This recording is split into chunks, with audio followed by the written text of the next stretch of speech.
दोस्तों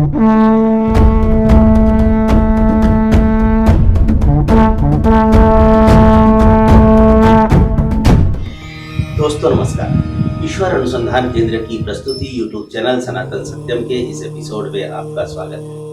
दोस्तों, अगर आपसे ये पूछा जाए कि महाभारत के महासंग्राम का महारथी योद्धा कौन था, तो स्वाभाविक रूप से आपका जवाब होगा गांडीवधारी अर्जुन।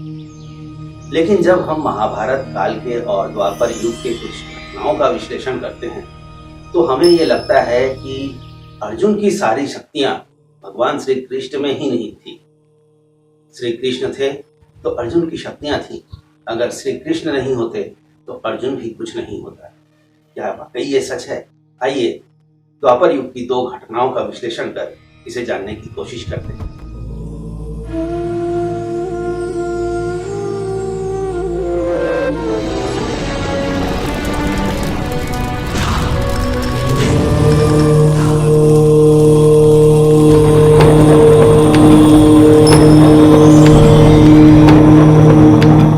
हस्तिनापुर की राजसभा में कौरव और पांडवों के बीच राज्य का बंटवारा हो जाता है।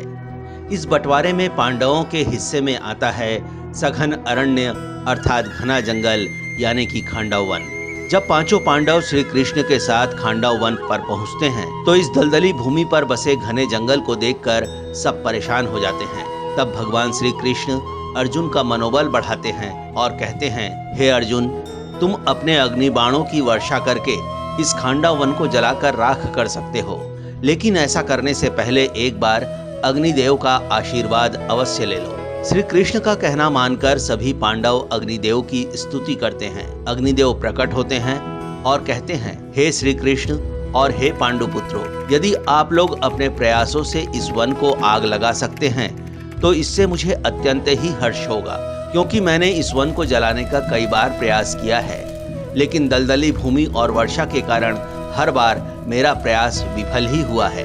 मैं जानता हूँ कि धरती का सर्वश्रेष्ठ धनुर्धर अर्जुन इस कार्य को कर सकता है। इसके बाद अर्जुन ने खांडव वन पर अग्नि बाणों की ऐसी वर्षा की कि पूरा खांडव वन धू-धू कर जल उठा। अग्निदेव प्रसन्न हो गए और उन्होंने अर्जुन को गांडीव धनुष, अक्षय तर्कस और नंदी घोष रथ उपहार में दिया। भव्य और दिव्य नंदी घोष रथ काफी बड़ा था। इसमें 4 सफेद घोड़े जुते हुए थे। ये घोड़े अमर थे। इसी नंदी घोष रथ पर अर्जुन ने गीता का उपदेश ग्रहण किया था और कुरुक्षेत्र में लाशों की बरसात कर दी थी। लेकिन दोस्तों, महाभारत का युद्ध खत्म होते ही श्री कृष्ण ने अर्जुन से कहा, हे धनंजय, बाणों से भरे इन अक्षय तर्कस को लेकर तुम रथ से उतर जाओ, और हाँ, रथ पर लगे हनुमान जी की चित्र वाली पताका को भी उतार लो। अर्जुन के ऐसा करने के बाद जैसे ही श्री कृष्ण ने रथ से अपने पांव हटाए, एक प्रचंड धमाके के साथ अग्निघोष रथ भीषण आग की लपटों में घिर गया और देखते ही देखते पूरा रथ घोड़ों समेत जलकर खाक हो गया। अर्जुन समेत सभी हैरान थे और श्री कृष्ण की ओर ताक रहे थे। उनका मंतव्य समझते ही श्री कृष्ण ने कहा, पार्थ, द्रोणाचार्य और कर्ण जैसे महाबलियों के महाशस्त्रों के प्रहार से तुम्हारा नंदी घोष रथ कब का ध्वस्त हो चुका होता। ये तो केवल इसलिए बचा था क्योंकि मैंने अपने योग बल से इसे बचाए हुए था। महाभारत के महासंग्राम का महारथी अर्जुन युद्ध जीतने का श्रेय अब भला कैसे ले सकता था। वो समझ चुका था कि वो तो निमित्त मात्र है। पांडवों की जीत केवल और केवल श्री कृष्ण के कारण ही संभव हो सकी है। दोस्तों, ऐसा ही एक और वाकया है जब अर्जुन को समझ में आ गया था कि श्री कृष्ण के बिना तो उसकी वीरता का कोई मोल ही नहीं है, भले ही उसका प्रिय धनुष गांडीव ही उसके हाथ में क्यों ना हो। सौराष्ट्र के प्रभास क्षेत्र में आपसी युद्ध के बाद यादव सेना का अंत हो जाता है। फिर जरा नाम के एक सामान्य से शिकारी के तीर से घायल होकर श्री कृष्ण बैकुंठ सिधार जाते हैं।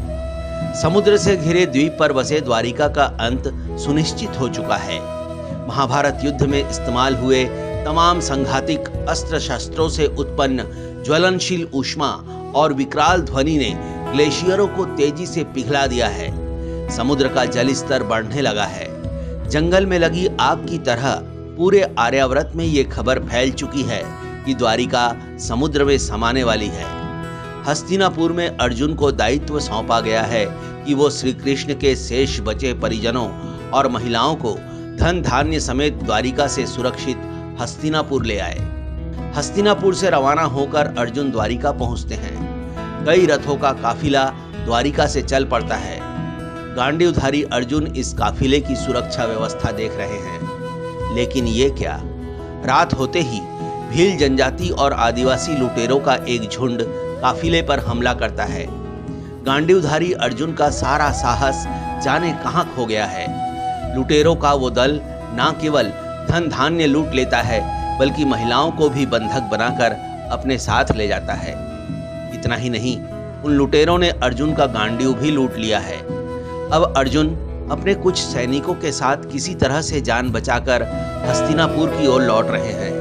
महाभारत के महासंग्राम का महारथी अर्जुन एक बार फिर से विचार मग्न है। क्या आज स्वयं मेरी अवस्था उस नंदी घोष रथ की तरह नहीं हो गई है, जिसे श्री कृष्ण ने अपने योग बल के द्वारा प्रचंड विध्वंसक प्रहारों से बचाए रखा था? श्री कृष्ण के धरती से प्रस्थान करते ही मेरा सारा अर्जुनत्व कहां खो गया? अब तो मेरी शौर्य गाथा कहने वाला गांडीव भी लुटेरे ले गए हैं। क्या ये मेरा अपयश नहीं होगा?